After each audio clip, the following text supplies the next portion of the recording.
I'm Eli Fishman. I'm Victoria Deli. I'm Louis Rocca.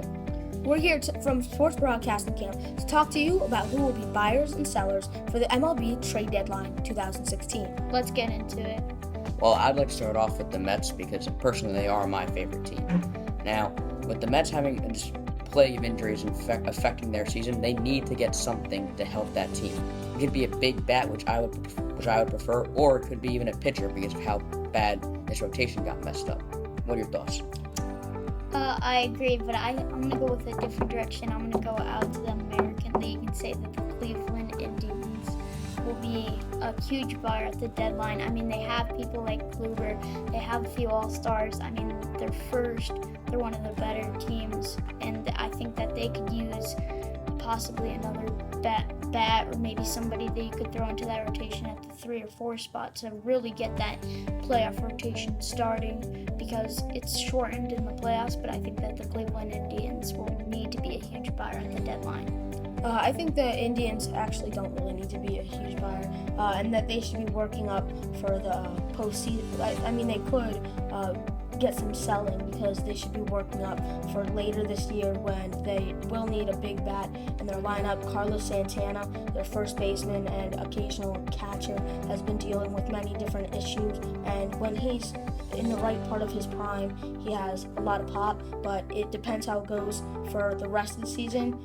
They could be buyers, but they could also be sellers for a guy like Carlos Santana, who I'm sure for a team who really needs a first baseman and or catcher, they could get a lot out of him. And also the Mets, I think they should be working up for the later seasons. I honestly don't think they have a shot at all at the World Series so far, how the season's been going. So that Sandy Alderson should be working up till next season when they make it to the postseason next season and getting those big bats, big pitchers back in the lineup.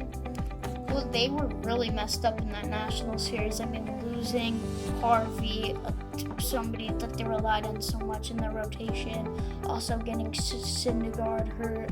I mean, it's definitely difficult because that's what the Mets were relying on, their pitching rotation. It's got them so far, and now, I mean, even if they are buyers, think about what's going to happen next year. I don't see them making the World Series this year, but they could be a potential buyer at the deadline, possibly even trading Wright. There was some rumors, but I don't believe in that. Well, I personally believe that if you look last year, the turnaround for the Mets was really right after the All-Star break. After the All-Star break, they came together as a team, and you saw how some players would elevate to become leaders. But I think right now, the Mets are missing their big leader in David Wright. And if they want to go out and get somebody, they need to get somebody who will obviously will help them in batting, because they're doing awful with that right now. And also someone who will be able to pick up the team and lead them. If they do indeed sign somebody, it would have to be maybe someone who would only be effective this year, because remember, you still have that 5-man outstanding rotation that includes Matz, Cologne, Syndergaard, Harvey, all these outstanding pitchers, but they're injured. And when you when they come back, I think hopefully the Mets rotation will be exactly what it was last year, leading them to the World Series.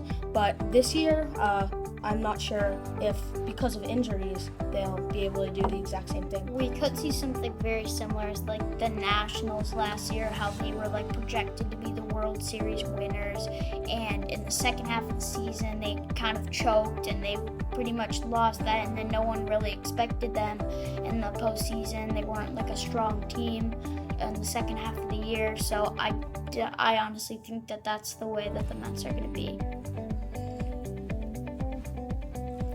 Alright, well, that's all the time we have today for our show. Join us next time as we cover NFL preseason starting up.